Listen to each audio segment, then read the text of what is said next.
As we look to the reflection today, I think back to just how grueling this entire week has been and all the things that have happened in just a week.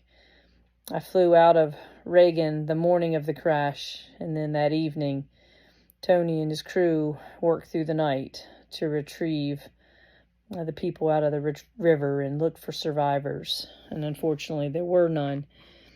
And then the aftermath of dealing with the trauma of all that.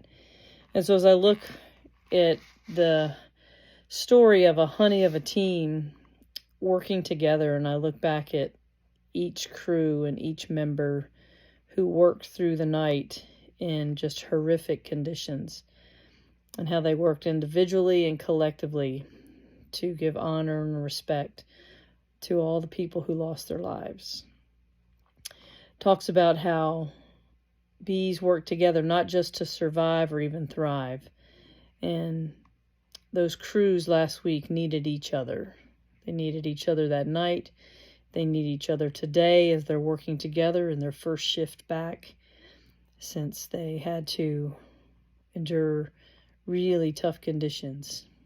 And so it's talking about here that they're not content until they multiply. And I just pray that the peace that they need would multiply, that they would be able to pull together and draw out the best in one another, reflect, and grow stronger through this enormous challenge, and become an even stronger team, a more close-knit team, and be able to grow through this process. I think about the fire, and fire brings up heat, brings up the dross in the impurities in metals, and then you scrape off the impurities off the top. And they certainly were working in the fire this past week.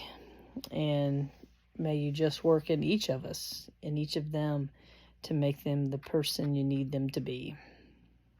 Band together, hold each other tight, and help each other, and take a day at a time. Blessings to you guys.